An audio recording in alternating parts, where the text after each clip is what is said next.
எங்களை அளவுக்கு அதிகமாய் நேசிக்கிற அன்பின் பரலோக தகப்பனே உமக்கு நன்றி ராஜா. இசப்பா அந்த நாளை கொடுத்தீங்களே அதுக்காக உமக்கு நன்றி சுவாமி. இசப்பா அந்த காலத்துல இருந்து எங்களை ஆச்சரியமான ஒளிக்கு வர வச்சீங்களே அதுக்காக உமக்கு நன்றி ராஜா. இருளின் அதிகாரத்திலிருந்து எங்களை விடுதலாக்கி உங்களுடைய ராஜ்யத்துக்கு இசப்பா இந்த நாளிலுமே நாங்க கூடி வந்திருக்க ஒவ்வொருத்தரையும் கர்த்தாவே ஆசீர்வதிங்க சுவாமி. ஒவ்வொருத்தரும் இசப்பா உம்மை பற்றி அறிந்து கொள்ள அறிவை தாங்க சுவாமி. இசப்பா எங்க ஆவி ஆத்மா சரீரம் எல்லாத்தையும் உங்க இடத்துல ஒப்படைக்கிறோம் தேவனே. நீரே பொறுப்பெடுத்துக் கொள்ளுங்க. எங்களை பலப்படுத்துங்க, நிலப்படுத்துங்க, சீர்படுத்துங்க ராஜா. இயேசு கிறிஸ்துவின் மூலம் ஜெபிக்கிறோம் ஜீவனுள்ள நல்ல பிதாவே, ஆமென். நீதிமானுக்காக ஒருவன் மரிக்கிறது அரிது, நல்லவனுக்காக ஒருவேளை ஒருவன் மரிக்க துணிவான். நாம் பாவிகளாய் இருக்கையில் கிறிஸ்து நமக்காக மரித்ததினாலே தேவன் நம்மேல் வைத்த தமது அன்பை விளங்க பண்ணுகிறார். சொல்றார், நீதிமானுக்காக ஒரு மரிக்கிறது அரிது, நல்லவனுக்காக ஒருத்தன் வேணா ஒரு மரிக்க துணிவான், ஆனா யாரும் மரிக்க மாட்டான். ஆனா நம்ம பாவியா இருக்கும் போது ஏசப்பாவுக்காக மரிச்சு நம்மளுடைய அக்கிரமத்தை எல்லாம் நம்மளுடைய மீறுதல் எல்லாம் சிலுவையில ஆணி அடிச்சு உலகத்தை ஜெயித்தாரு. அப்போ அப்பேற்பட்ட தேவன் நம்ம தேவன் உலக தோற்றத்துக்கு முன்னாடி யோவான் 1:7 சொல்றாரு, பிதாவே, உலக தோற்றத்துக்கு முன் நீர் என்னில் அன்பா இருந்தபடியினால் நீர் எனக்கு தந்த என்னுடைய மகிமையை நீர் எனக்கு தந்தவர்கள் காணும்படியாக நான் எங்கே இருக்கிறேனோ அங்கே அவர்களும் என்னுடனே கூட இருக்க விரும்புகிறேன். அப்பேற்பட்ட தேவனை நமக்காக ஜீவன் விட்ட ஏசப்பா நம்மளோட அக்கிரமக்காரர்களா இருந்த நம்மள அவரோட கூட எழுப்பி உன்னதத்துல உட்கார வச்சிருக்காங்க. இவ்வளவு ரட்சிப்பை நமக்கு ஆண்டவர் நமக்கு கொடுத்திருக்காங்க. பேர்பட்ட தேவனை நம்ம பாடி துதிப்போமா? எனக்காய் ஜீவன் விட்டவரே, என்னோடு இருக்க எழுந்தவரே, எனக்காய் ஜீவன் விட்டவரே, என்னோடு இருக்க எழுந்தவரே, என்னை என்றும் வழி நடத்துவாரே, என்னை சந்திக்க வந்திடுவாரே, நம்மை என்றும் வழி நடத்துவாரே, நம்மை சந்திக்க வந்திடுவாரே. ஏசு போதுமே போதுமே, ஏசு போதுமே போதுமே, எந்த நாளிலுமே என் நிலையிலுமே எந்த வாழ்வினிலே ஏசு போதுமே. இந்த உலகத்துல மாசத்தின் இச்சை, கண்களின் இச்சை, ஜீவனத்தின் பெருமை, இது எல்லாமே உலகத்தினால உண்டானது. இந்த உலகம் யாருக்குள்ள கிடக்கு? பொல்லாங்கனுக்குள்ள கிடக்கு. நாம் இந்த உலகத்தில் ஆண்டவர் சொல்லிக்காரு, நமக்கு உபத்திரம் இருக்குது. ஆனாலும் திடன் கொள்ளுங்கள், நான் உலகத்தை ஜெயித்தேன் அப்படின்னு ஆண்டவர் நமக்கு சொல்றாங்க. ஏன்னா அவரு உலகம் முடிவு பரிந்தும் சக நாட்களும் நம்ம கூட இருக்காரு. அப்போ நமக்கு என்னதான் பிசாசின் சோதனை பெருகிட்டாலும் நம்ம சோர்ந்து போகாம நம்ம முன் செல்றதுக்கு தேவன் நமக்கு ஒவ்வொரு நாளும் கிருபையை தந்துட்டு இருக்காங்க. பிசாசின் சோதனை பெருகிட்டாலும் சோர்ந்து போகாமல் முன் செல்லவே, பிசாசின் சோதனை பெருகிட்டாலும் சோர்ந்து போகாமல் முன் செல்லவே, உலகமும் மாமிசமும் மயக்கிட்டாலும் மயங்கிடாமல் முன்னேறவே, உலகமும் மாமிசமும் மயக்கிட்டாலும் மயங்கிடாமல் முன்னேறவே, ஏசு போதுமே போதுமே, ஏசு போதுமே போதுமே, எந்த நாளிலுமே என் நிலையிலுமே எந்த வாழ்வினிலே ஏசு போதுமே. ஏசாயா 46:3 யாக்கோபின் சந்ததியாரே, இஸ்ரவேல் சந்ததியில் மீதியாகிய சகல ஜனங்களை எனக்கு செவி கொடுங்கள். தாயின் வயிற்றில் தோன்றினது முதல் உங்களை ஏந்தி தாயின் கர்ப்பத்தில் உற்பத்தியானது முதல் உங்களை தாங்கினேன். உங்கள் முதிர் வயது வரைக்கும் நான் அப்படியே செய்வேன். நரை வயது மட்டும் நான் உங்களை தாங்குவேன். அப்படி ஏந்துவேன், சுமப்பேன் அப்படி சொல்றாங்க ஏசப்பா. அப்போ நம்ம யாரு என்ன கைவிட்டாலும் ஆண்டவர் நம்ம கூட இருக்காரு. வயசானாலும் சரி, நம்ம எப்போதுமே நம்ம ஆண்டவரை பிடிச்சுக்கிட்டோம் அப்படின்னா, அவர் நம்ம ஒவ்வொரு ப்ராப்ளம் பிரச்சனை எல்லாத்தையும் ஆண்டவர் நமக்கு ஒரு விடுதலை கொடுப்பாங்க. ஏன்னா நம்ம போகும் வழி அவருக்கு தெரியும். யோபு சொன்ன மாதிரி அவரு சோதித்த பின் நான் சுத்த பொன்னாக விளங்குவேன். அப்ப நம்ம இப்ப சோதனை வர்றது சகஜம்தான். உலக முடிவு சகல நாட்கள் நம்ம கூட இருக்காங்க. தினம் கொள்ளுங்க, நான் உலகத்தை ஜெயித்தேன் அப்படி நமக்கு ஒரு தைரியத்தை கொடுத்திருக்காங்க. அப்போ நமக்கு என்ன மனுஷன் யார் எந்த மனுஷன் நம்மளை கைவிட்டாலும் கைவிடாத நேசர் நம்ம ஏசப்பா மட்டும்தான்.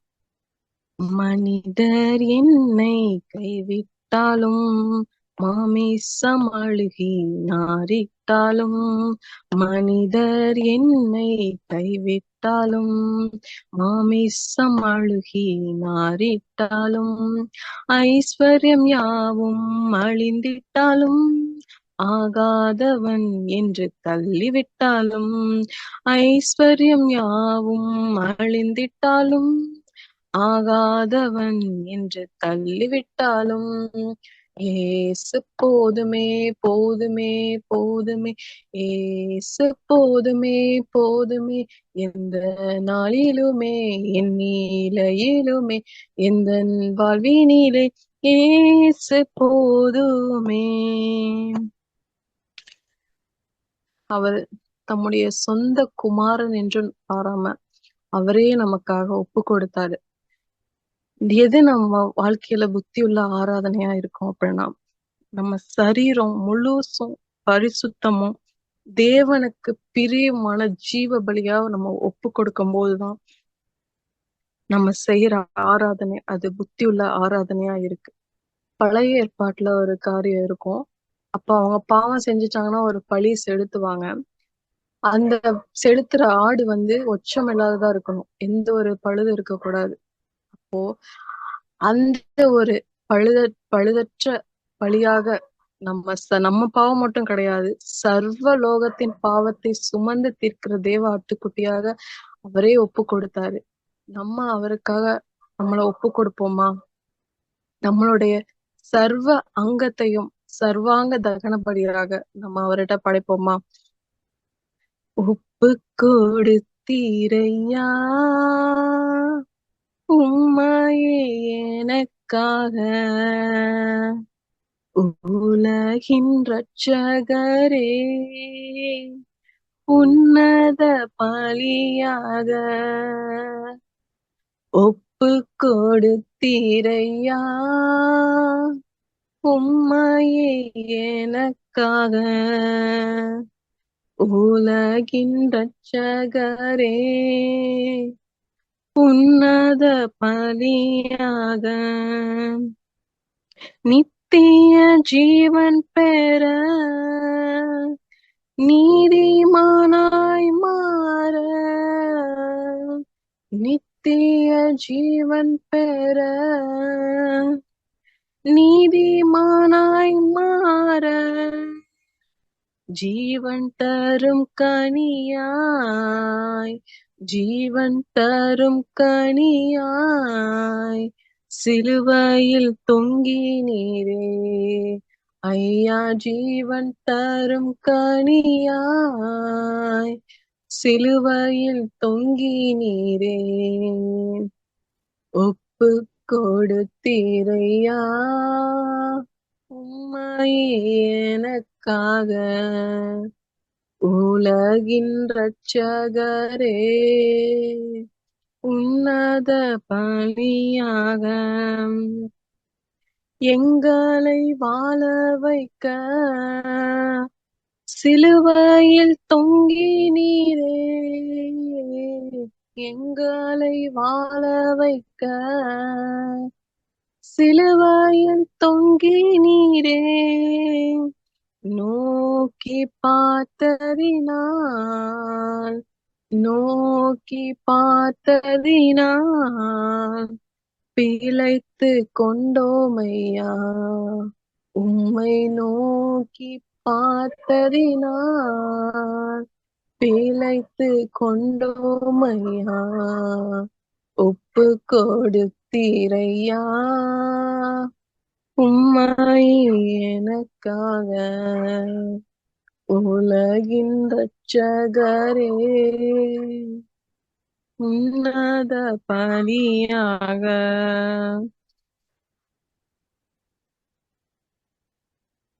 அப்பா பிதாவே ஸ்தோத்திரம் ராஜா.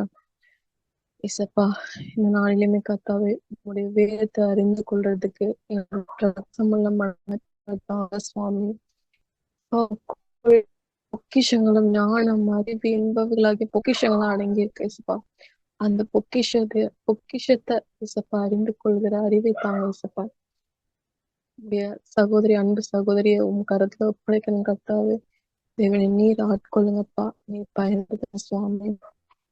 எங்க எல்லாத்தையும் உங்க கருத்துல படைக்கணும் சுவாமி இசப்பா. நீரே பொறுத்துக் கொள்ளுங்க, பலப்படுத்துங்க, சீர்படுத்துங்க, சிறப்படுத்துங்க சுவாமி. இயேசு கிறிஸ்துவின் இருக்கிறோம் ஜீவனுள்ள நல்ல பிதாவே. ஆமென், ஆமென். Praise the Lord. Thank you sister for leading worship. இந்த நாளிலும் மத்தியில் இருக்கிற சிஸ்டர் தேன்மொழி அவர்கள் கர்த்தருடைய வார்த்தையை பகிர்ந்திருக்கிறார். ஸ்தோத்திரிக்கிறோம் எங்கள் அப்பா பிதாவே தந்தையை உம்மை துதிக்கிறோம் ஸ்தோத்திரிக்கிறோம். சர்வ வல்லவரே நன்றி ராஜா. உம்மை துதிக்க ஆராதிக்க கொடுத்த அந்த வேலைக்காக நன்றி ஆண்டவரே.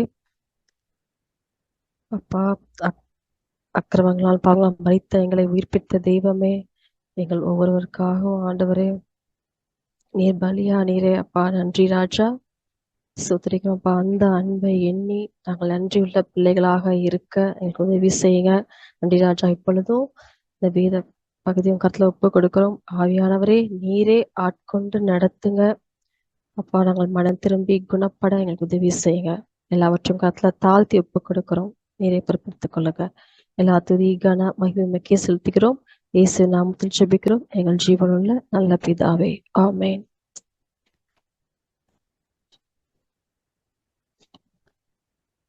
மத்தேயு 3:2 வாசி. மனம் திரும்புங்கள், பரலோக ராஜ்யம் சமீபித்திருக்கிறது என்று பிரசங்கம் பண்ணினான். கர்த்தருக்கு வழியை ஆயத்தப்படுத்துங்கள், அவருக்கு பாதைகளை செவ்வை பண்ணுங்கள் என்று வனாந்தரத்திலே கூப்பிடுகிறவனுடைய சத்தம் உண்டென்று ஏசாயா தீர்க்கதரிசியினால் சொல்லப்பட்டவன் இவனே. இந்த யோவான் ஒட்டகமயிர் உடையை தரித்து தன் அறையில் வார்க்கச்சையை கட்டி கொண்டிருந்தான். வெட்டுக்கிளியும் காட்டுத்தேனும் அவனுக்கு ஆகாரமாயிருந்தது.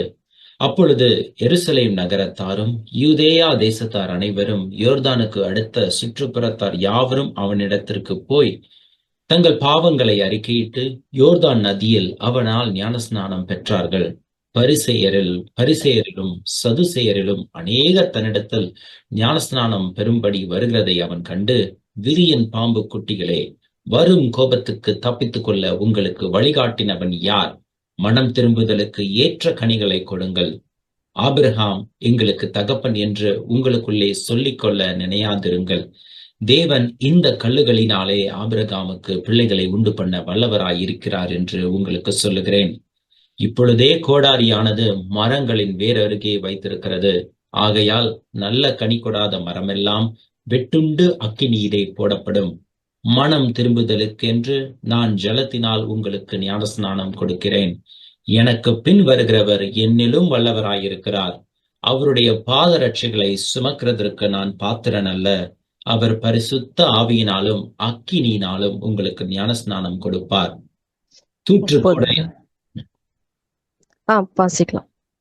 தூற்றுக்கூடை அவர் கையில் இருக்கிறது.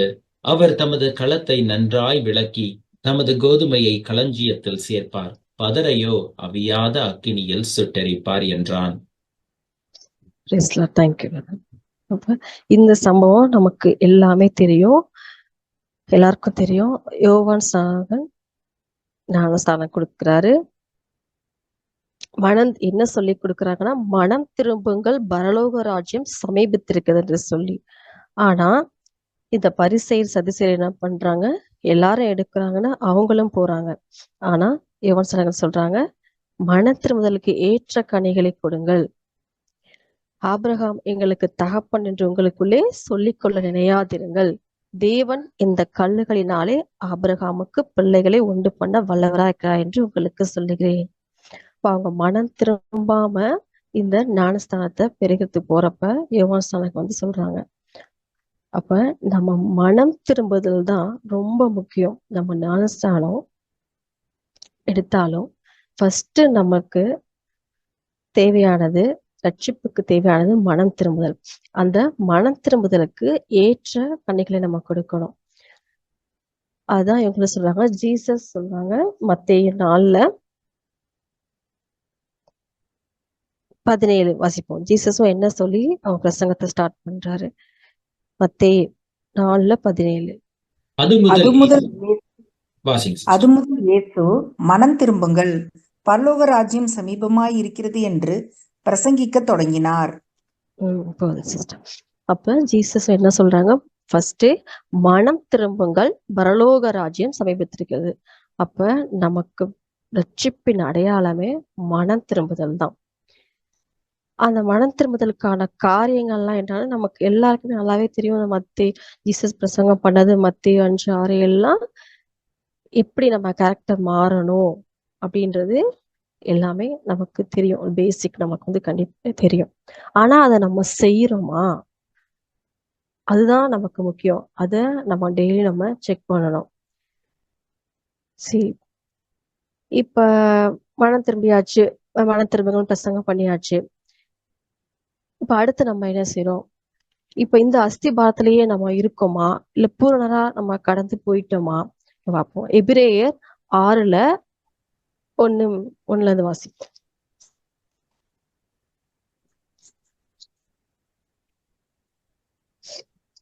ஆகையால் கிறிஸ்துவை பற்றி சொல்லிய மூல உபதேச வசனங்களை நாம் விட்டு செத்த கிரியைகளுக்கு நீங்களாகும் மனம் திரும்புதல், தேவன் பேரில் வைக்கும் விசுவாசம், ஸ்நானங்களுக்கு அடுத்த உபதேசம், கைகளை வைக்குதல், மரித்தோரின் உயிர்த்தெழுதல், நித்திய நியாய தீர்ப்பு என்பவைகளாகிய அஸ்திபாரத்தை மறுபடியும் போடாமல் பரிபூரணராகும்படி கடந்து போவோமாக.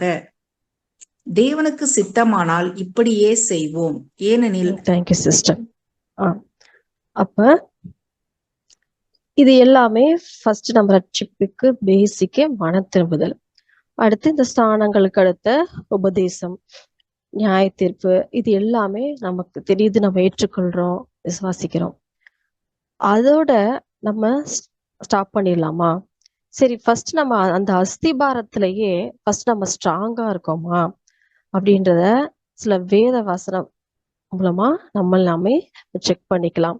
நம்ம இந்த இப்ப வாசிக்க போற வசனங்கள்ல நம்ம ஒவ்வொருத்தரும் எந்த காரியங்கள்ல இருந்து விடுதலையானோம், அந்த காரியத்தை பூரணமா நம்ம விடுதலை ஆயிட்டோமா, மனம் திரும்பிட்டோமா அப்படின்றத நம்ம இன்வெர்ட் பண்ணி வச்சிருக்கலாம் நம்ம உள்ளத்துல.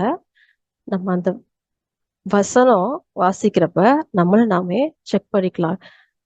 இது இந்த அஸ்திபாரத்துல நான் ஃபர்ஸ்ட் மாறினேன், அந்த அஸ்திபாரம் அதுல நான் ஸ்ட்ராங்கா இருக்கேனா, அப்ப நான் இன்னும் பூரணா கடந்து போகலையா அப்படின்றத நம்ம பார்ப்போம். இப்போ மாம்சத்தின் கிரியைகளை பார்ப்போம். கலாத்தியர் 5:19-21 மாம்சத்தின் கிரியைகள் வெளியரங்கமாய் இருக்கின்றன.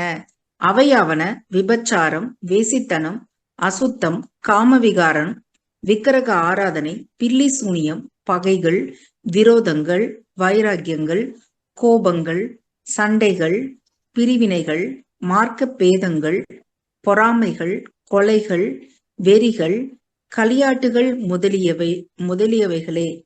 இப்படிப்பட்டவைகளை செய்கிறவர்கள் தேவனுடைய ராஜ்யத்தை சுதந்திரிப்பதில்லை என்று முன்னே நான் சொன்னது போல இப்பொழுதும் உங்களுக்கு சொல்லுகிறேன்.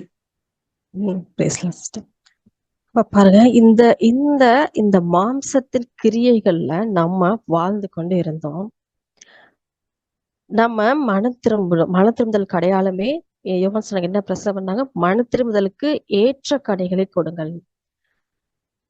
இப்ப நம்ம இந்த ஒவ்வொரு காரியங்கள்ல இருந்தும் நம்ம மனம் திரும்பி இருப்போம். அதுக்கு ஏற்ற நம்ம கனிகளை கொடுத்துட்டு இருக்கோமா? இந்த மாம்சத்தின் கிரியைகள் அனைத்தும் நம்ம கிட்ட இப்பயும் இருக்கா அப்படின்றத நம்ம செக் பண்ணிக்கலாம். இப்ப விபச்சாரம், வேசித்தனம், விபச்சாரம்னா ஒரு சிறிய இச்சையோட பாக்குறவங்க விபச்சாரம் செய்தாயிற்று. அப்ப அந்த காரியங்களும் இன்னும் நம்ம கிட்ட இருக்கா? வேசித்தனம், அவனுக்கு பிரியமில்லாத ஒரு காரியங்கள், அசுத்த எண்ணங்கள் எல்லாமே, அசுத்தம், காம விகாரம், விக்கிரக ஆராதனை, பில்லி சூனியம், பகைகள், விரோதங்கள், வைராகியங்கள், கோபங்கள், சண்டைகள், பிரிவினைகள், மார்க்க பேதங்கள், பொறாமைகள், கொலைகள், வெறிகள், களியாட்டுகள் முதலானவைகள். இது எல்லாமே நம்ம கிட்ட இல்லாம இருந்தாதான் நம்ம மனந்திரும்புதலுக்கு ஏற்ற அடையாளமே. மனந்திரும்புதலுக்கு ஏற்ற கனி கொடுக்கிறது. அந்த கனிகள் எல்லாமே அடுத்தது இருக்கு. ஆவியின் கனியோ அன்பு, சந்தோஷம், சமாதானம், நீடிய பொறுமை, தயவு, நற்குணம், விசுவாசம், சாந்தம், இச்சையடக்கம். கலாத்தியர் 5:22. அப்ப இந்த மனத்திரும்புதலுக்கு ஏற்ற கனிகள் இது நம்ம கிட்ட இருக்கா? ஆண்டவர் விரும்புற வண்ணம் பூரணமா நம்ம கிட்ட இருக்கா? இல்ல ஒவ்வொரு நாளும் அதற்காக பிரயாசப்படுறோமா? நாமே நிதானிப்போம். சரி, இப்ப இந்த வாசிச்ச இந்த கலாத்தியர் 5ஆம் அதிகாரத்துல 19-20 வாசிச்ச இந்த காரியங்களை ஆண்டவர் வலியுறுத்தி வெளிப்படுத்தல் வரைக்கும் நமக்கு சொல்லியிருக்காங்க. ஏன் அவ்வளோ வலியுறுத்தி சொல்லியிருக்காங்க அப்படின்றத பார்ப்போம். இப்ப 1 கொரிந்தியர் 6, 9, 10 வாசிப்போம்.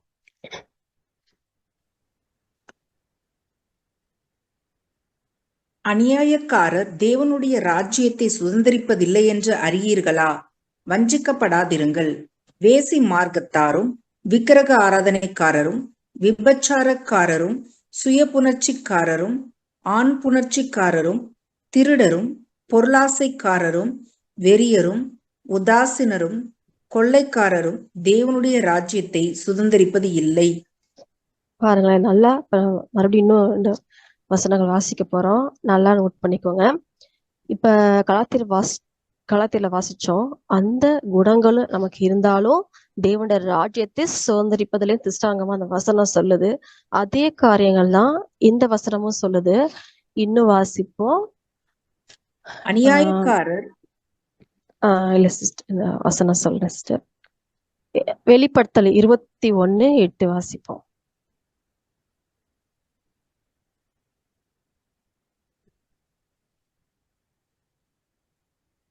பயப்படுகிறவர்களும், அவிசுவாசிகளும், அருவருப்பானவர்களும், கொலைபாதகரும், விபச்சாரக்காரரும், சூனியக்காரரும், விக்கிரக ஆராதனைக்காரரும், பொய்யர் அனைவரும் 2ஆம் மரணமாகிய அக்கினியும் கந்தகமும் எரிகிற கடலிலே பங்கடைவார்கள் என்றார். இப்ப இந்த வசனங்கள் எல்லாமே, இந்த குணங்கள் எல்லாமே என்ன சொல்லுது? இதுல இருந்தா நம்ம தேவனுடைய ராஜ்யத்திற்கு நம்ம தகுதி இல்லை சொல்றாங்க. வெளிப்படுத்தல் 22:15.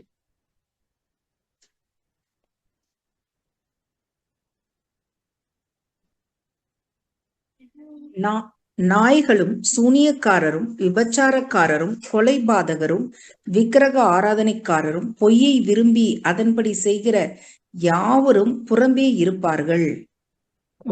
Thank you sister.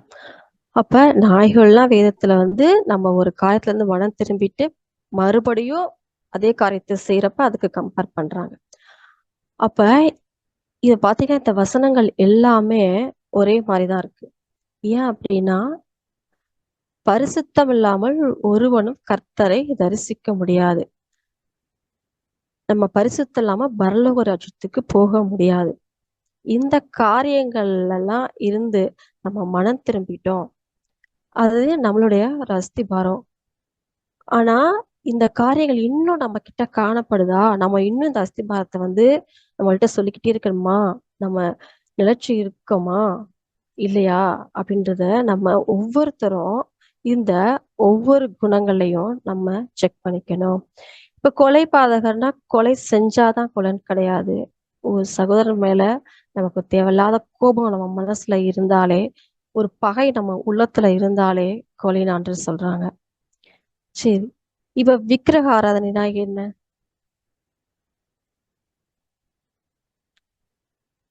பொருளாசையாகிய விக்கிரகாராதனை சொல்லப்படுது. Okay sir. பொருளாசை அது விக்கிரக ஆராதனை. அதே போல விக்கிரக ஆராதனை ஓப்பனா எல்லாருக்குமே நமக்கு தெரியும், ஒரு சிலை வழிபாடு விக்கிரக ஆராதனை ஆண்டவருக்கு பிரியம் இல்லாத காரியம். ஆண்டவர் சொல்லியிருக்காங்க, என்னோட மகிமையை விக்கிரகங்களுக்கு கொடைன்னு சொல்லியிருக்காங்க. இப்ப யாத்ராகம் 20 இருக்கும்.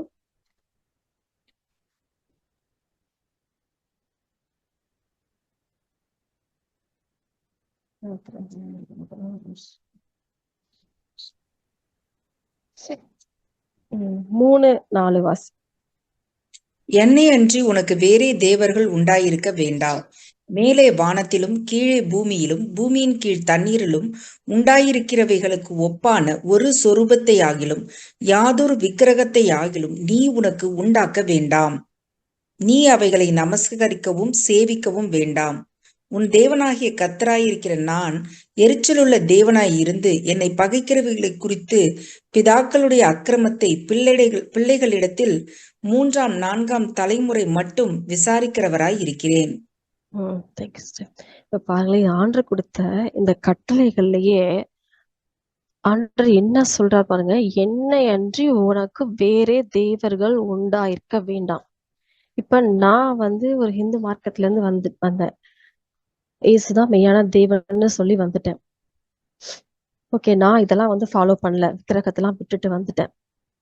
ஆனா இப்ப கிறிஸ்தவர்கள் என்று நாம் சொல்லிக்கொண்டு இப்ப தெளிவா ஆண்டவர் வார்த்தை சொல்லுது, என்னையன்றி வேற தேவர் வேணாம். என்ன கம்பேர் பண்ணி எந்த ஒரு உருவத்தை எதுவுமே செய்ய வேணாம், வணங்கவும் கூடாது. ஆனா அதுல இருந்து மனம் திரும்பினா அத மதிக்கிறோமா? இப்ப பாத்தீங்கன்னா அந்த ஜீசஸ்ன்ற உருவன்னு ஒரு போட்டோ எல்லாமே இருக்குல்ல, அதை பார்த்தா நம்மளுக்கு ஒரு உடஞ்சு போனாலோ இல்ல கிழிஞ்சு போனாலோ இல்ல ஒரு தெரியாம இடிச்சிட்டாலோ அது நம்மளுக்கு ஏதாச்சும் ஒரு பயம் வருதா? ஐயோ ஜீசஸ் அப்படின்னு அப்படிலாம் நமக்கு இருக்கவே கூடாது. ஏன்னா அதுவும் ஒரு விக்கிரகம் தான். ஆண்டவர் சொல்லியிருக்காரு, என்னோட மகிமையை நான் விக்கிரகத்துக்கு கொடேன். நான் அவர் தங்குற ஸ்தலமே நம்ம இருதயம் தான். அதனால இது ஆண்டவருக்கு அருவருப்பான ஒரு காயம். என் வசனத்துக்கு நடுங்குகிறவனையே நோக்கி பார்ப்பேன்னு சொல்றாரு. ஆண்டவர் தெளிவா இந்த விக்கிரக ஆராதனை குறிச்சு பைபிள்ல வசனம் சொல்லியிருக்காங்க. ஆனா நம்ம இன்னும் நம்ம உள்ளத்துல அது ஒட்டி கொண்டு இருக்கா, இல்ல இன்னும் நம்ம அதுக்கு ஒரு சின்ன பயமாவது நமக்கு இருக்கா? சரி, நான் வணங்கல, நான் அதுக்கு ஆராதிக்கல, ஆனா அது இருக்கு இன்னும் அப்படின்னு சொன்னா அதெல்லாம் நம்ம முற்றிலும் நம்ம உள்ளத்துல இருந்து எடுத்து போடணும். அதுதான் நம்ம ஆண்டவருக்கு கீழ்ப்படுகிறது, அவருடைய வார்த்தைக்கு நடுங்கிறது. இப்ப நம்ம ஏசாயா 66 1-2 வாசிப்போம்.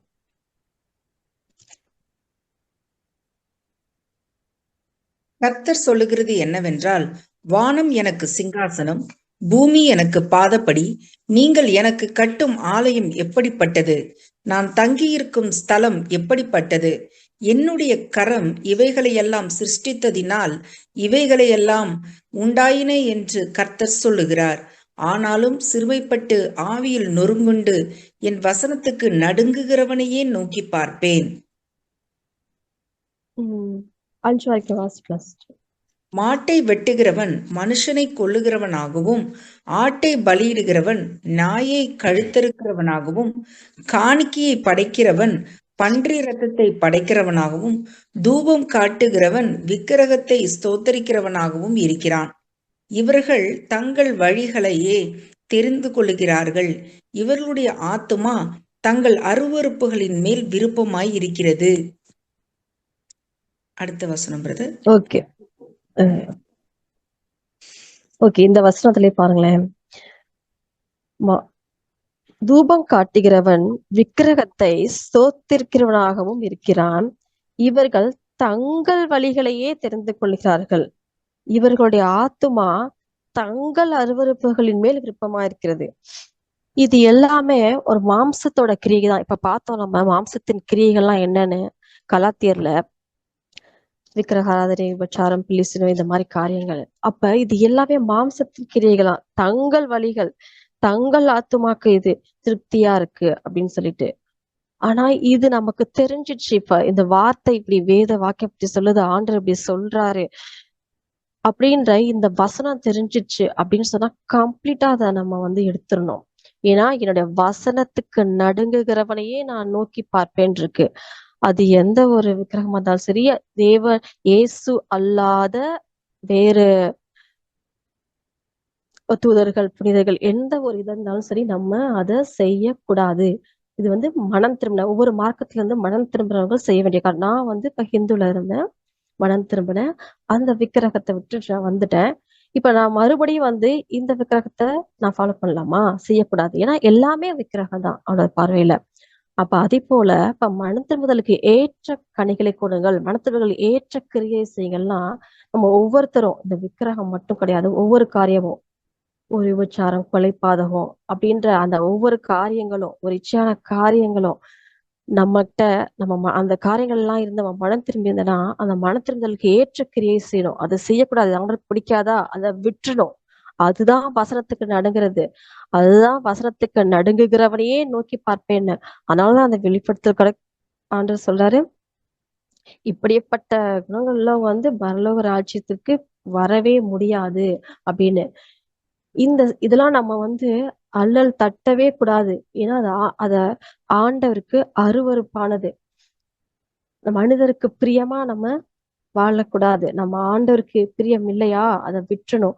ஏன்னா நம்ம விட்டாதான் என்ன பண்ணுவாங்கன்னா, நம்மளை பார்த்து ஏன் இவங்க இதை விட்டு போனாங்க அப்படின்னு ஒரு கொஸ்டின் வரும். அப்ப நம்ம இந்த வேத வாக்கியங்களை அவங்க விலக்கி சொல்ல முடியும், அந்த ஆத்துமா ரட்சிக்கப்படும். நம்ம மனம் திரும்பிட்டு ஆனா அதை முழுசா விட்டுட்டு வரல அப்படின்னு சொன்னா, பரவாயில்ல இப்படியும் இருந்துக்கலாம் போல, அப்படி இருந்துக்கலாம்னு சொல்லிட்டு அந்த ஆண்டோட வார்த்தையோட வல்லமை, அவரோட வார்த்தைக்கு நடுங்குகிறதுனா என்னன்னு தெரியாம போயிடும். இது ஒவ்வொரு காரியம் விக்கிரகாராதனை மட்டும் கிடையாது. நம்ம எந்த பாவத்துல இருந்து விடுதலை ஆனோமோ, இப்ப நான் முன்னாடி ஒரு பாவியா இருந்தேன், அது எல்லாருக்கும் தெரியும். ஆனா இப்ப நான் மனம் திரும்பினதுக்கு அப்புறம் மறுபடியும் அதே நான் பாவத்தை செஞ்சுட்டு இருந்தேன்னா, யாருமே என்னை பார்த்து அந்த இயேசுவை மகிமைப்படுத்தவே மாட்டாங்க. நான் மனதிற்கு ஏற்ற கனியை கொடுத்தாதான் என்னைய பார்த்து, ஓ இயேசு கிட்ட போனா இந்த மாதிரி எல்லாம் குணங்கள் மாறுமோ அப்படின்னு தெரியும். அதே போல நாம் ஒவ்வொருவரும் அந்த மனம் திரும்பிட்டோம், அது அஸ்திபாரம். ஆனா நம்ம பூரணர் ஆகும்படி நம்ம கடந்து போகணும். ஆனா அந்த அஸ்திபாரத்திலேயே நம்ம ஒரு ஸ்ட்ராங்கால, அந்த அஸ்திபாரத்திலேயே நம்ம ஆண்டு வார்த்தைக்கு கீழ்ப்படியல அப்படின்னா, அதுக்கு மேல ஸ்ட்ராங்கா இருக்க முடியாது. தேவனுடைய ராஜ்யத்தை கட்ட முடியாது, நம்மளும் போக முடியாது, அடுத்தவங்களையும் போகிறதுக்கும் நம்ம வழியா காரணம் நம்ம இருக்க முடியாது. சரி, இப்ப அந்த எபிரேயர்ல 4ல இருந்து 6 வரைக்கும் வாசிப்போம். எபிரேயர்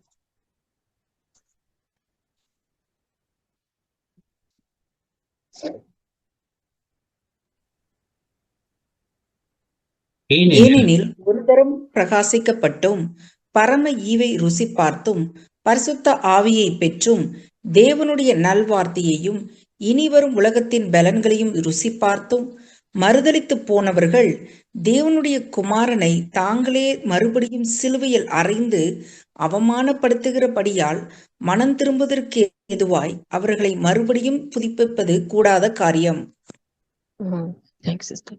நம்ம நினைச்சிட்டு இருக்கோம் யூதர்கள் தான் வந்து அவரை சிலுவையில அறைஞ்சாங்க, அவர்கள் தான் வந்து ஆண்டவரை ஏற்றுக்கொள்ளல அப்படின்னு. அதெல்லாம் ஓகே தான். ஆனா இப்ப மனம் திரும்பிட்டோம்னு சொல்லிட்டு, ஏன்னா நான் இயேசுவை ஏற்றுக்கொண்டேன்னு சொல்லிட்டு, இப்ப நம்ம பார்த்த அந்த மாம்சத்தின் கிரியைகள்லாம் நம்ம கிட்ட இருந்துச்சுன்னா, நம்ம ஆண்டவரை மறுபடியும் சிலுவையில அறையறதுக்கு சமம்தான். அப்படிப்பட்டவர்களை மனம் திரும்புவதற்கென்று அவர்களை மறுபடியும் புதுப்பிக்கிறது கூடாத காரியம் சொல்றாங்க. ஆண்டவர் ஒவ்வொரு நாளும் நம்ம எச்சரிச்சுக்கிட்டே தான் இருப்பாங்க. நம்ம ஆண்டருக்கு ஒப்பு கொடுத்து வாழ்றப்ப சின்ன சின்ன விஷயத்திலையும் நம்ம பரிசுத்தமா ஒரு பூரணமா இருக்கணும்னு ஆண்டவர் விரும்பார். நம்ம பிள்ளைங்களை பாருங்களேன், நம்ம பிள்ளைங்களை வளர்க்குற விஷயத்துல நம்ம ஏனோ தானோ அப்படி இருக்கணும் அந்த குழந்தைங்க நினைப்போமா?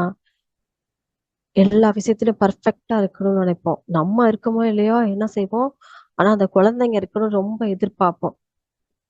ஆனா நம்ம ஆண்டவர் அப்படி கிடையாது. அவர் பூரணமானவர். உங்கள் பிதா பூரண சத்குணரா இருக்கிறது போல நீங்களும் பூரண சத்குணரா இருக்க கடவுளுக்குன்னு சொல்லியிருக்காரு. அப்ப அப்படிப்பட்ட தேவன் நம்ம கிட்ட எவ்வளவு எதிர்பார்ப்பாரு, எவ்வளவு நம்ம பரிசுத்தமா வாழணும்னு எதிர்பார்ப்பாரு. அப்ப நம்ம ஒவ்வொரு காரியத்திலையும் ஒவ்வொரு கிரியைகளையும் இப்ப நம்ம வாசிச்சோம் கலாத்தியர்ல, கொரிந்தியர்ல, வெளிப்படுத்தல எல்லாமே வாசிச்சோம். அப்ப அந்த காரியங்கள்லாம் நம்ம ஒவ்வொருத்தரும் நம்மகிட்ட இதெல்லாம் இருக்கா, இன்னும் நம்ம அந்த அஸ்திபாரத்திலேயே தான் இருக்கோமா, நம்ம பூர்ணராகும்படி கடந்து போகலையா அப்படின்னு சொல்லி நம்ம செக் பண்ணணும். நம்ம பூர்ணராகும்படி நம்ம கடந்து போகணும். எபேசியர் 5:5 இருந்து வாசி. 5ஆம் வசனம்.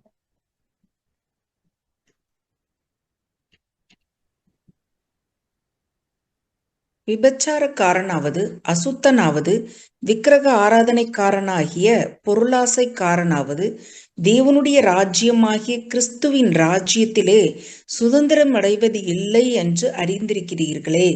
இப்படிப்பட்டவைகளின் நிமித்தமாக கீழ்ப்படியாமையின் பிள்ளைகள் மேல் தேவ கோபாக்கினை வருவதால் ஒருவனும் உங்களை வீண் வார்த்தைகளினாலே மோசம் போக்காதபடிக்கு எச்சரிக்கையாயிருங்கள். Thank you sister. பாருங்களேன், அப்ப நமக்கு இந்த விபச்சாரக்காரனாவது அசுத்தனாவது விக்கிரக ஆராதனை வெறும் ஸ்டாச்சு மட்டும் கிடையாது, ஒரு பொருளாசையும் விக்கிரக ஆராதனை தான். அதுவும் நமக்குள்ள இருக்கக்கூடாது.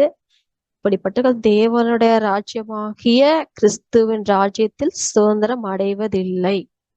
அப்ப நம்ம ஈஸியா நம்மை நாமே நிதானித்தால் நாம் நியாயம் தீர்க்கப்படும்.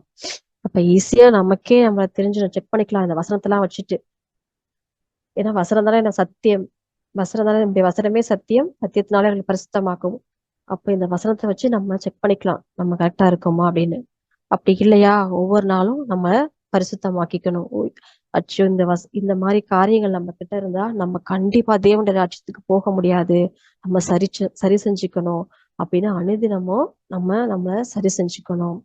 இப்ப கலாத்தியர் பாத்தீங்கன்னா,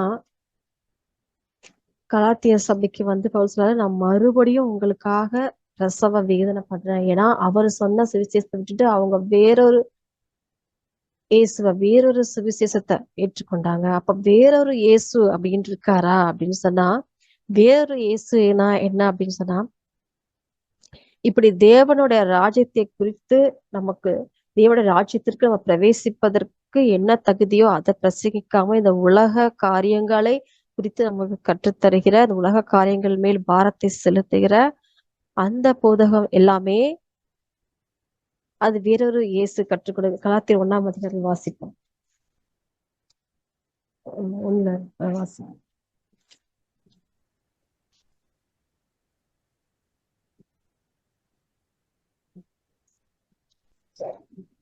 கலாத்தியர் 1:1 இருந்தே வாசிக்கலாம். மனுஷராலும் அல்ல, மனுஷன் மூலமாயும் அல்ல, இயேசு கிறிஸ்துவினாலும் அவரை மரித்தோரிலிருந்து எழுப்பின பிதாவாகிய தேவனாலும் அப்போஸ்தலனாயிருக்கிற பவுலாகிய நானும் என்னுடனே கூட இருக்கிற சகோதரர் எல்லாரும் கலாத்தியா நாட்டில் உள்ள சபைகளுக்கு எழுதுகிறதாவது, பிதாவாகிய தேவனாலும் நம்முடைய கர்த்தராகிய இயேசு கிறிஸ்துவினாலும் உங்களுக்கு கிருபையும் சமாதானமும் உண்டாவதாக. அவர் நம்மை இப்பொழுது இருக்கிற பொல்லாத பிரபஞ்சத்தினின்று விடுவிக்கும்படி நம்முடைய பிதாவாகிய தேவனுடைய சித்தத்தின்படியே நம்முடைய பாவங்களுக்காக தம்மை தாமே ஒப்பு கொடுத்தார். அவருக்கென்று சதா காலங்களிலும் மகிமை உண்டாவதாக. ஆமேன். உங்களை கிறிஸ்துவின் கிருபையினாலே அழைத்தவரை நீங்கள் இவ்வளவு சீக்கிரமாய் விட்டு வேறொரு சுவிசேஷத்திற்கு திரும்புகிறதை பற்றி நான் ஆச்சரியப்படுகிறேன். வேறொரு சுவிசேஷம் இல்லையே. சிலர் உங்களை கலகப்படுத்தி கிறிஸ்துவனுடைய சுவிசேஷத்தை புரட்ட மனதாய் இருக்கிறார்களே அல்லாமல் வேறல்ல. நாங்கள் உங்களுக்கு பிரசங்கித்த சுவிசேஷத்தை அல்லாமல் நாங்களாவது வானத்திலிருந்து வருகிற ஒரு தூதனாவது வேறொரு சுவிசேஷத்தை உங்களுக்கு பிரசங்கித்தால் அவன் சபிக்கப்பட்டவனாய் இருக்க கடவன். Okay sister. அப்ப சொல்லுங்க, வாசிக்கலாம் சிஸ்டர். முன் சொன்னது போலவே மறுபடியும் சொல்லுகிறேன், நீங்கள் ஏற்றுக்கொண்ட சுவிசேஷத்தை அல்லாமல் வேறொரு சுவிசேஷத்தை ஒருவன் உங்களுக்கு பிரசங்கித்தால் அவன் சபிக்கப்பட்டவனாய் இருக்க கடவன்.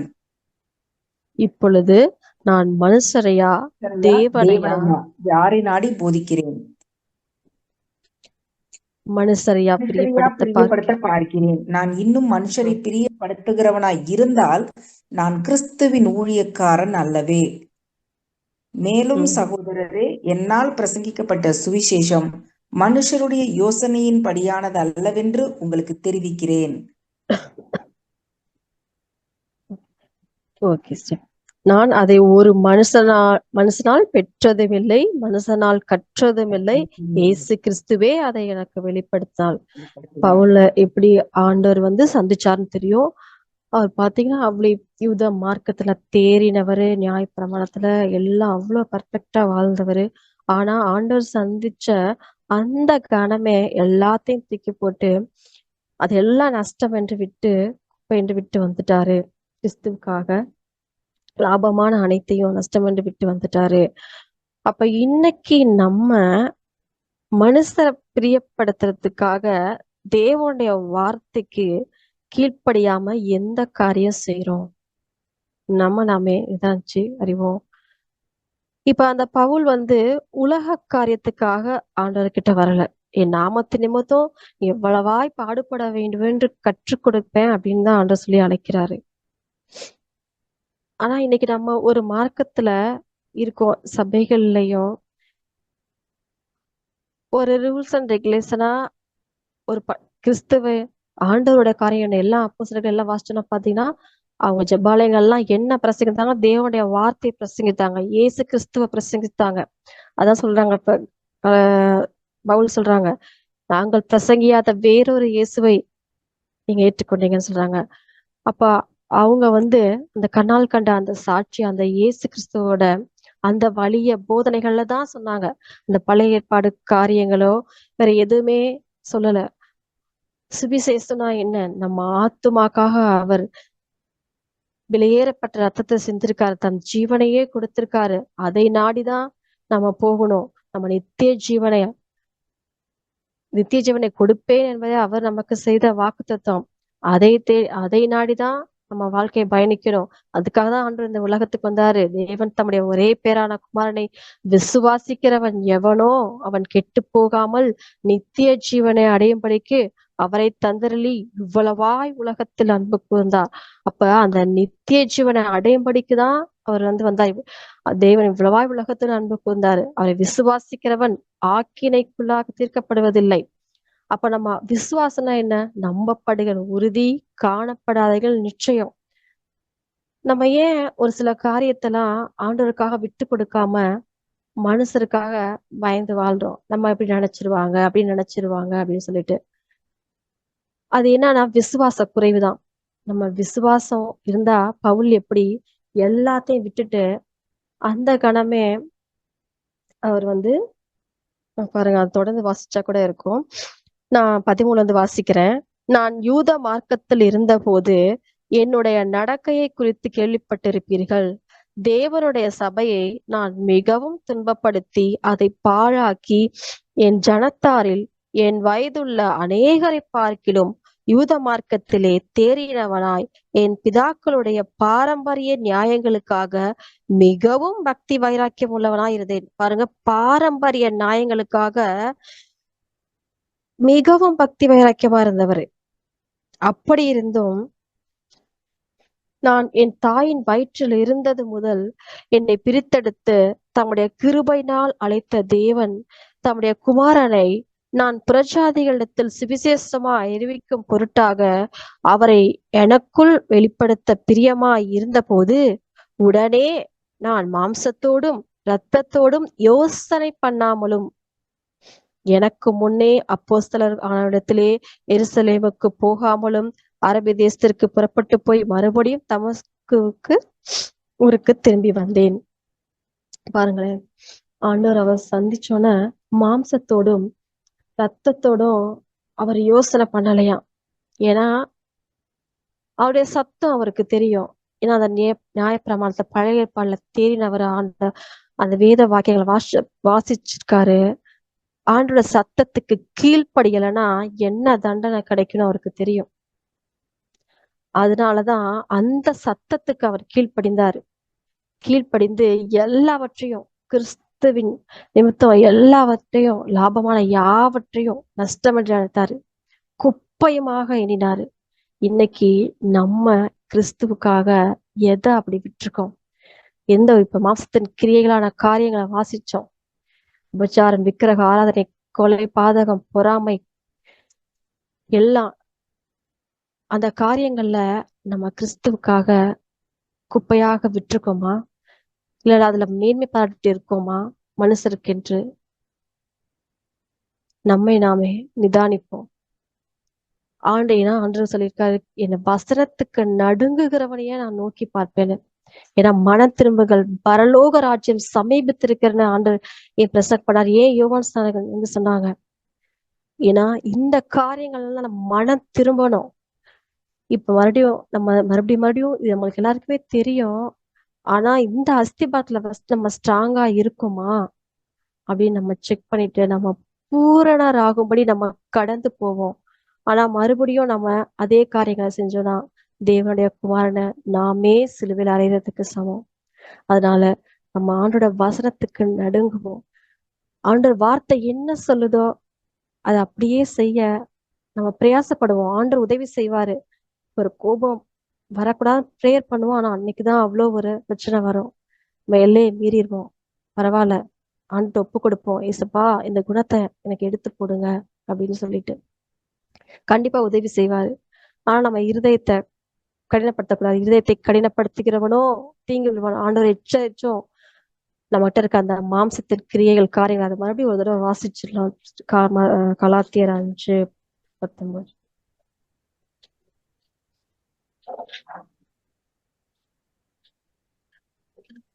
மாம்சத்தின் கிரியைகள் வெளியரங்கமாய் இருக்கின்றன. அவையாவன: விபச்சாரம், வேசித்தனம், அசுத்தம், காம விகாரம், விக்கிரக ஆராதனை, பில்லி சூனியம், பகைகள், விரோதங்கள், வைராக்கியங்கள், கோபங்கள், சண்டைகள், பிரிவினைகள், மார்க்க பேதங்கள், பொறாமைகள், கொலைகள், வெறிகள், களியாட்டுகள் முதலானவைகளே. இப்படிப்பட்டவைகளை செய்கிறவர்கள் தேவனுடைய ராஜ்யத்தை சுதந்தரிப்பது இல்லை என்று முன்னே நான் சொன்னது போல இப்பொழுதும் உங்களுக்கு சொல்லுகிறேன். அப்ப இந்த வசனங்களை நம்ம இன்னும் 2-3 வசனங்கள் ரெஃபர்ல பார்த்தோம். இந்த மாதிரி இந்த குணங்கள் இருந்தா கண்டிப்பா நம்ம தேவனுடைய ராஜ்யத்துக்கு போகவே முடியாது, சுதந்திரிக்கவே முடியாது. அப்ப இது நம்மளுக்கு நல்லாவே தெரியுது இந்த காரியங்கள். அப்ப இந்த குணங்கள், இந்த மாம்சத்தின் கிரியைகள் நம்மகிட்ட இருந்தா கண்டிப்பா நம்ம விட்டுறணும். ரோமர் 8 வாசிப்போம். ரோமர் 8ல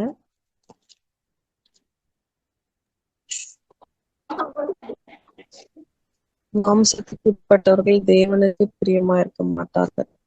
தேவன் மாம்சத்துக்கு ஃபர்ஸ்ட்ல இருந்தே வாசிக்கலாம். ஃபர்ஸ்ட்ல இருந்து 8 வரைக்கும். கிறிஸ்து இயேசுவுக்குட்பட்டவர்களாய் இருந்து மாம்சத்தின்படி நடவாமல் ஆவியின்படியே நடக்கிறவர்களுக்கு ஆக்கினை தீர்ப்பில்லை. கிறிஸ்து இயேசுவினாலே ஜீவனுடைய ஆவியின் பிரமாணம் என்னை பாவ பிரமாணம் என்பவைகளின் பிரமாணத்தினின்று விடுதலையாக்கிற்றே. அது எப்படி எனில், மாம்சத்தினாலே பலவீனமாயிருந்த நியாயப்பிரமாணம் செய்யக்கூடாததை தேவனே செய்யும்படிக்கு தம்முடைய குமாரனை பாவ மாம்சத்தின் சாயலாகவும் பாவத்தை போக்கும் பலியாகவும் அனுப்பி மாம்சத்திலே பாவத்தை ஆக்கினைக்குள்ளாக தீர்த்தார். மாம்சத்தின்படி நடவாமல் ஆவியின்படி நடக்கிற நம்மிடத்தில் நியாயப்பிரமாணத்தின் நீதி நிறைவேறும் படிக்கே அப்படி செய்தார். அன்றியும் மாம்சத்தின்படி நடக்கிறவர்கள் மாம்சத்துக்குரியவைகளை சிந்திக்கிறார்கள், ஆவியின்படி நடக்கிறவர்கள் ஆவிக்குரியவைகளை சிந்திக்கிறார்கள். மாம்ச சிந்தை மரணம், ஆவியின் சிந்தையோ ஜீவனும் சமாதானமுமாம். எப்படியெனில், மாம்ச சிந்தை தேவனுக்கு விரோதமான பகை. அது தேவனுடைய நியாயப்பிரமாணத்துக்கு கீழ்ப்படியாமலும் கீழ்ப்படிய கூடாமலும் இருக்கிறது. மாம்சத்துக்கு உட்பட்டவர்கள் தேவனுக்கு பிரியமாய் இருக்க மாட்டார்கள். தேவனுடைய ஆவி உங்களில் வாசமாய் இருந்தால் நீங்கள் மாம்சத்துக்கு உட்பட்டவர்களாய் இராமல் ஆவிக்குட்பட்டவர்களாய் இருப்பீர்கள். கிறிஸ்துவின் ஆவி இல்லாதவன் அவருடையவன் அல்ல. Thank you sister. அப்ப பாருங்க, கிறிஸ்துவின் ஆவி இல்லாதவன் அவருடையவன் அல்ல. அப்ப அந்த கிறிஸ்துவின் ஆவி நமக்கு என்ன போதிக்கிறது? இந்த புதிய ஏற்பாடு ஃபுல்லா நம்ம நல்லா வாசிப்போம். பாருங்களேன், பழைய ஏற்பாடு எல்லாமே தான் நம்ம வாசிக்கிறோம். ஆண்டவர் வார்த்தை வானம் பூமி விழுந்து போகும், அவர் வார்த்தை விழுந்து போவதில்லை. ஆனா இந்த கிறிஸ்துவை பற்றி வாசித்து பார்ப்போம். அந்த புதிய ஏற்பாடு ஃபுல்லா நல்லா எத்தனை தடவை வேணாலும்.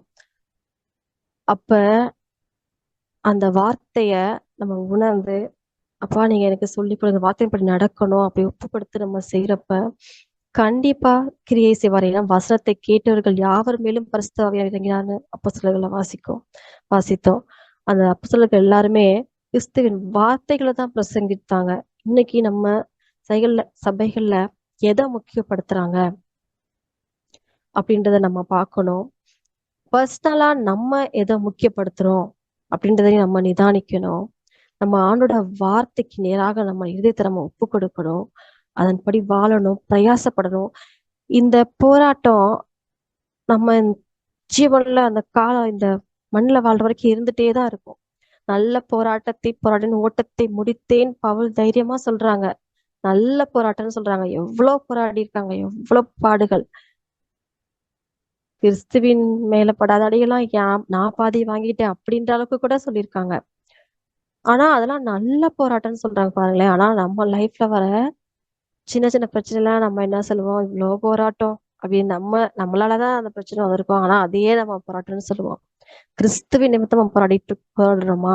அவருடைய நாமத்திற்காக, அவருடைய நாம மகிமைக்காக நம்ம போராடுறோமா அப்படின்றத நம்ம பார்க்கணும். அப்படி நம்ம கிறிஸ்துவின் இந்த வார்த்தை என்ன சொல்லுது, இந்த ஜீவன்ல ஆவியின் பிரமாணம் நமக்கு என்ன சொல்லுது, அதுக்கு நம்ம ஒப்பு கொடுத்து வாழணும்.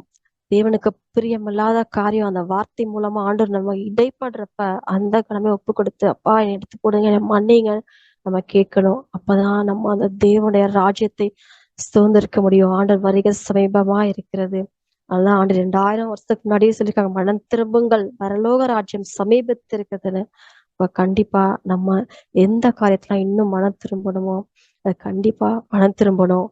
பூரணராகும்படி நம்ம கடந்து போகணும். நம்மளும் பரிசுத்தமா இருக்கணும், நம்மளும் சாட்சியா வாழணும். நம்மளை பார்த்து மற்றவங்களும் நம்ம ஆண்டவரை நம்ம கிரியைகள் பார்த்து ஆண்டவரை மகிமைப்படுத்தணும்.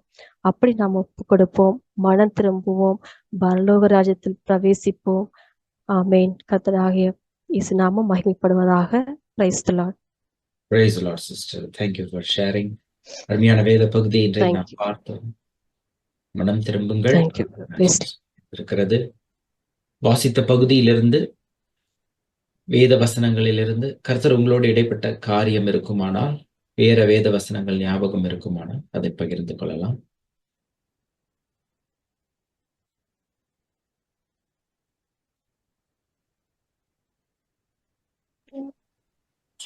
சிஸ்டர் மெசேஜ் ரொம்ப நல்லா இருந்துச்சு சிஸ்டர். ஆக்சுவலா நீங்க சொல்லிட்டு இருக்கப்ப எனக்கு ஒண்ணு தோணுச்சு. ஃபர்ஸ்ட் பைபிள்லாம் படிக்கிறப்ப அதுல சொல்றதெல்லாம் ஃபாலோ பண்றது கொஞ்சம் கஷ்டம், அந்த மாதிரி தான் தோணுச்சு எனக்குமே. அதுக்கப்புறமேட்டு போக போக என்ன புரிஞ்சிச்சுன்னா, சத்தியம் வசனம் என்ன சொல்றது, சத்தியத்தை அறிவீர்கள், சத்தியம் உங்களை விடுதலையாக்கும்னு தான் சொல்லியிருக்கு. சோ அதை தெரிஞ்சுக்கிறது மூலமா ஒரு விடுதலை நிச்சயமா வரும் வாழ்க்கைக்குள்ளார. அப்ப இது நம்மளால ஓன் ஸ்ட்ரென்த்ல செய்ய முடியாது. ஆனா ஆண்டவர் நிறைய ப்ராமிஸ் கொடுத்திருக்கிறாரு. ஹோலி ஸ்பிரிட் கொடுக்குறேன்னு சொல்றாரு. அது மாதிரி என் நாமத்தினால நீங்க எதை கேட்டாலும் நான் தருவேன். அவரோட சித்தத்தின்படி நம்ம கேட்கும் போது நிச்சயமா அவரு கொடுப்பாருங்கிறது 100% கான்பிடன்ஸ் நமக்கு. அதே மாதிரி கடைசி முடிவு வரைக்கும் நான் உங்க கூட இருப்பேன், உங்களை வழி நடத்துவேன், அப்படி நான் விட்டுற மாட்டேன் அப்படின்னு வேற நமக்கு வாக்கு கொடுத்திருக்காரு. அதெல்லாம் நம்ம நம்பி அவர்கிட்ட ஒவ்வொரு தடவையும் போய் அந்த கேட்கும் பொழுது, இது நீங்க சொல்லியிருக்கீங்க, நான் செய்யணும்னு ஆசைப்படுறேன், ஆனா என்னோட சுபாவத்துல வர மாட்டேங்குது, ஆனா நீங்க இவ்வளோலாம் எனக்கு ப்ராமிஸ் பண்ணி கொடுத்துருக்கிறீங்கல்ல, எனக்கு ஹெல்ப் பண்ணுங்க அப்படி சொல்லி கேட்கப்ப நிச்சயமா வந்து ஆண்டவர் அந்த விருப்பத்தையும் அதை செய்யறதுக்கான பலனையுமே அவர் வந்து கொடுக்கிறார். நம்முடைய பலவீனங்களை குறித்து பரிதபிக்க கூடாத பிரதான ஆசிரியர் நமக்கு இருக்கிறாரு. ஆமா சிஸ்டர். அதே மாதிரி இது ஒரு நாள்ல முடியறது மாதிரி தெரியல. ஆனா ஒவ்வொரு தடவை பைபிளை படிக்கிறப்போ ஒவ்வொரு விதமான வெளிப்பாடு வருது ஒரு விஷயத்துல இருந்து. அப்போ அது நம்ம வந்து படிக்கும் பொழுது அதை வந்து நம்ம போய் ஆண்டவர்கிட்ட கேட்கும் பொழுது நிச்சயமா அதுக்காக ஹெல்ப் பண்றாரு. இன்னொன்னும் வந்து நான் என்ன புரிஞ்சுக்கிட்டேன்னா, ஃபர்ஸ்ட் இதெல்லாம் வந்து கஷ்டமா இருக்கு அப்படின்னு நினைக்கிறப்ப இது வந்து ஒரு செட் ஆஃப் ரூல்ஸ், இதை ஃபாலோ பண்ணுனா ஆண்டவரை ப்ளீஸ் பண்ணலாம், அந்த மாதிரி ஒரு பெர்ஸ்பெக்டிவ்ல தான் நான் வந்து ஃபர்ஸ்ட் கிறிஸ்டினா வந்து ஆரம்பிச்சேன். ஆனா அப்புறம் போக போக எனக்கு என்ன புரிஞ்சதுன்னா, ஆண்டவரை வந்து நான் இது மூலமா பிரியப்படுத்த போறதும் கிடையாது, இதனால ஆண்டவருக்கு மகிமை உண்டாக போறது கிடையாது. அவர் ஆல்ரெடி எல்லா க்ளோரியும் அவருக்கு இருக்கு. இதெல்லாம் பண்ணினேன்னா எனக்கு நல்லது அப்படிங்கிறது தான் வந்து ஆண்டவர் வந்து புரிய வச்சார். ஏன்னா பாவத்தின் சம்பளம் மரணம்னா பண்றப்ப நிச்சயம் மரணம் வந்து வந்துதான் ஆகும். அப்ப இதெல்லாம் பண்ணுனா நான் வந்து ஒரு என்ன ஆண்டவருக்குள்ளார ஒரு பீஸ்ஃபுல்லான லைஃப் வாழ முடியும் அப்படிங்கிறது வந்து அதுக்கப்புறமேட்டு தான் புரிஞ்சுது. இந்த ரெண்டும் தான் ஷேர் பண்ணணும்னு நினைச்சேன் சிஸ்டர். Thank you sister. ஸ்தோத்தரிக்கிறோம் தகப்பனே, உண்மை நன்றியோடு கூட துதிக்கிறோம். இந்த ராத்திரி வேளையிலும் அப்பாவுடைய சத்திய வேத வசனங்கள் எவ்வளவா எங்களை புடமிட்டது ராஜா. ஆண்டவரே, இந்த வேத வசனங்கள் எங்களை அப்பா முற்றிலுமா எங்களை அப்பா ஆண்டவரே இன்னைக்கு ஸ்கேன் பண்ணிருக்கு ஏசப்பா. ஆண்டவரே, எங்களோட உள்ளும் புறம்பும் சுத்தப்படுத்துகிற தேவன் ஆண்டவரே. நாங்க எவ்வளவுதான் மார்த்தட்டி கொண்டாலும் நாங்க ரட்சிக்கப்பட்டிருக்கிறோம், விசுவாசிகள், ஊழியம் செய்கிறோம். நம்ம 1008 பிராண்டு எங்க மேல இருந்தாலும் ஏசப்பா, நாங்க ஏதோ ஒரு காரியத்துல நாங்கள் குறைவுள்ளவர்களாய் இருக்கிறோம் ஆண்டவரே. இந்த நாளிலும் கூட அப்பா எங்கள் குறைவுகளை எல்லாம் நிறைவாக்குற பரிசுத்த ஆவியானவர் எங்களோடு கூட பேசின இடைப்பட்ட ஒவ்வொரு வார்த்தைகளுக்காக அப்பா மனம் திரும்புங்கள், பரலோக ராஜ்யம் சமீபமாய் இருக்கிறது. அதே வார்த்தையில் 2000 வருடங்கள் கடந்தும் இதே வார்த்தை தான் எங்களுக்கு தேவைப்படுகிறதா இருக்கிறது ராஜா. இந்த ராஜ்யம் அதி சமீபத்துல இருக்கிற பட்சத்துல ஆண்டவரே, நாங்கள் எல்லாம் உறங்கி கொண்டு இருக்காதபடி சபை விழித்து கொள்ள, விசுவாச மக்கள் விழித்து கொள்ள, பரிசுத்தத்தின் மேல் பரிசுத்தம் பெற்றுக்கொள்ள ஆண்டவரே, சம்பூர்ணராகும்படி நாங்கள் கடந்து செல்ல, பூரணராகும்படி கடந்து செல்ல அப்பா கட்டப்பட்ட அஸ்திபாரங்களையே மறுபடியும் போடாமல் அதுல நாங்கள் மேலும் தொடர்ந்து முன்னேற எங்களுக்கு உதவி செய்யுங்க தகப்பனே. அப்பா எத்தனையோ பிள்ளைகள், எத்தனையோ தவறுகள், எத்தனையோ ஆண்டவரை காரியங்கள் எங்களிடத்துல உண்மை இல்லாதபடி இருக்கிறது ராஜா. ஆனாலும் கர்த்தாவே, ஒரு விசை தகப்பனே, நீர் உண்மையுள்ள தேவன். நாங்கள் உண்மையற்றவர்களாய் இருந்தாலும் உண்மையுள்ளவராய் இருக்கிறீர் ராஜா. இந்த வேளையில கூட எங்கள் ஒவ்வொருவரையும் உங்களுடைய பாதத்துல ஒப்பு கொடுக்கிறோம். இந்த திருவசனத்தை யாவரையும் இந்த வசனம் எங்களை சுத்திகரிக்கிறதற்காக நாங்கள் நன்றி செலுத்துகிறோம். நன்றி செலுத்துகிறோம். இந்த கேட்ட வசனங்களின்படி நாங்கள் கேட்கிறவர்களாய் மாத்திரம் இராதபடி அவைகளை எங்கள் வாழ்க்கையில கடைபிடிக்கிறவர்களாய் காணப்பட எங்களுக்கு கிருபை தருவீராக ராஜா. இந்த நாளிலும் தேவன் ஆண்டவரே அப்பா இந்த மகளை வல்லமையாய் பயன்படுத்தினபடினாலே உமக்கு நாங்க நன்றி செலுத்துகிறோம். இன்னும் சகோதரியை ஆண்டவரே, இதை பார்க்கலும் பெரிதான காரியங்களை, பெரிதான ஆண்டவரே மக்களுக்கு ஆண்டவரே அவர்களுடைய செய்திகளை கொண்டு சேர்க்கிற நல்ல ஊடகமாக, ஒரு நல்ல கர்த்தர் பயன்படுத்துகிற கருவியாக எடுத்து பயன்படுத்துவீராக ராஜா. இன்னும் திரளான மக்களுக்கு ஆசீர்வாதமாக இந்த சகோதரியை நீர் பயன்படுத்த வேண்டுமாய் கூட நாங்கள் ஜெபிக்கிறோம் சுவாமி. இந்த நாளிலும் இதை ஏற்பாடு செய்து ஒவ்வொரு வாரமும் அதுக்கு சரியா ஆண்டவரே அப்பா ஒவ்வொரு லிங்க் கொடுத்து அப்பா ஒவ்வொரு விதத்திலும் அதற்காக உற்சாகமாய் செயல்படுகிற பிரதர் ஜெனிஃபர் ஆனந்த் அவர்களுக்காக நன்றி செலுத்துகிறோம். அவங்க அருமையான குழந்தைக்காக நன்றி செலுத்துகிறோம். இந்த ஊழியத்தை செய்வதற்கு காரண காரியம் இல்லப்பா. எத்தனையோ தடைகள், எத்தனையோ போராட்டங்கள், எத்தனையோ சோதனைகள் இருக்கலாம். ஆனாலும் அதன் மத்தியிலும் விசுவாசத்தோடு தொடர்ந்து அவர்கள் இதை செய்வதற்கு கர்த்தர் உதவினபடினாலே நன்றி செலுத்துகிறோம்.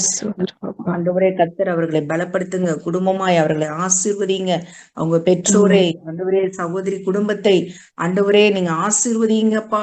இந்த நாள் ஆண்டவரே எங்களோடு இணைந்திருக்கிற ஒவ்வொரு குடும்பத்திற்காக ஸ்தோத்திரம் அப்பா. சகோதரி தேன்மொழி அவர்களுக்கு அப்பா, சகோதரன் ஆலன் அவர்களுக்காக, பாரதி சகோதரிக்காக, பாத்திமா ஆண்டிக்கு, லாவண்யா சிஸ்டருக்காக, லியோ பிரதருக்காக, ரூபி சிஸ்டருக்காக, தெரசா என்ற சிஸ்டருக்காக கூட நன்றி செலுத்துகிறோம். டைட்டஸ்க்காக நன்றி செலுத்துகிறோம். கவிதாக்காக நன்றி செலுத்துகிறோம்.